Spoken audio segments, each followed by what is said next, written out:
Good morning, children. Today we will discuss about nutrition part 2.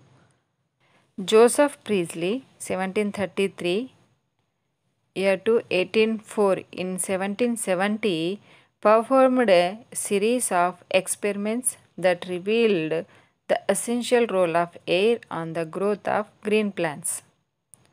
Oxygen was discovered by Priestley in 1774.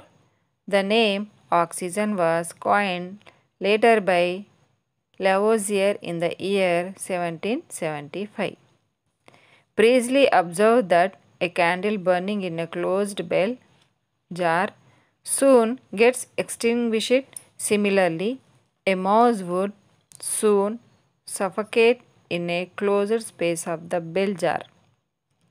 He concluded that a burning candle or an animal both somehow damage air. When he placed a mint plant in the same bell jars, he found that the mouse stayed alive and the candle, when lighted from outside, continued burning.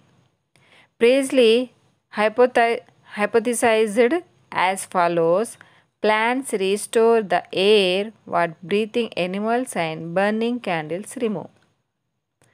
Priestley experiment confirmed that gaseous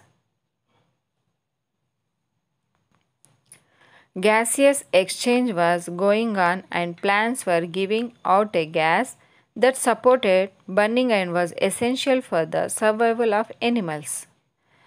Massive amounts of gaseous exchange occur through the stomata usually present in leaves, as long as they are open, while plants also carry on gaseous exchange through loose tissues in the stems, roots, and etc. Priestley's experiment confirmed that gaseous exchange was going on and plants were giving out a gas that supported burning and was essential for the survival of animals. Massive amounts of gaseous exchange occur through the stomata. Now, experiment 2. Carbon dioxide is necessary for photosynthesis. Moll's half-leaf experiment. Apparatus: potted plant, wide-mouthed bottle, split cork, KOH solution, and Petri dish, betadine or iodine solution.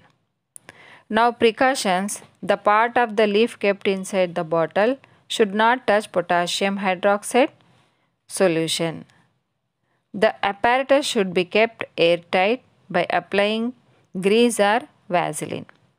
Procedure: we need a discharged plant to start with. We need to keep the plant in the dark for nearly 3 days to remove the starch. By placing the plant in dark, the starch is removed from the leaves. Take a wide-mouthed transparent bottle. Put potassium hydroxide pellets or potassium hydroxide solution in the bottle. Potassium hydroxide absorbs carbon dioxide. Insert splitted cork in the mouth of the bottle. Insert of the leaf of discharged plant through a split cork into transparent bottle containing potassium hydroxide. Pellets or potassium hydroxide solution. Leave the plant in sunlight. After a few hours, test his leaf and any other leaf of this plant for presence of starch. Spread the leaf in a petri dish and add a few drops of iodine and betadine solution on it. The leaf part which was exposed to the atmospheric air and light becomes bluish black, and the one inside the bottle containing potassium hydroxide which absorbs carbon dioxide in the bottle remains colorless. This proves that carbon dioxide is necessary for photosynthesis. Now about experiment 3. Aim is to observe oxygen is evolved during photosynthesis in the presence of light. Materials required: beaker, to funnel, test tubes, hydrilla, any other aquatic submerged plant. Black paper or and bucket full of water, insert stick, matchbox.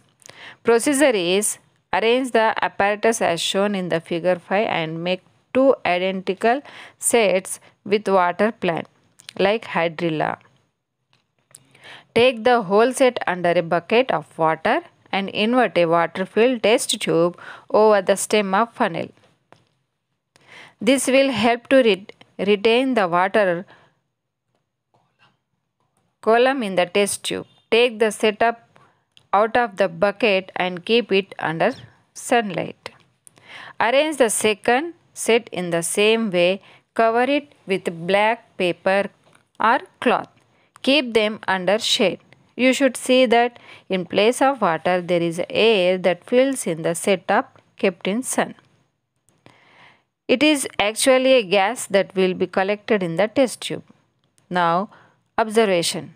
Test the gas in the test tube by inserting a glowing matchstick or incense stick which would burst into flames. This shows the presence of oxygen. Results: this shows the presence of oxygen. Okay. Thank you, children.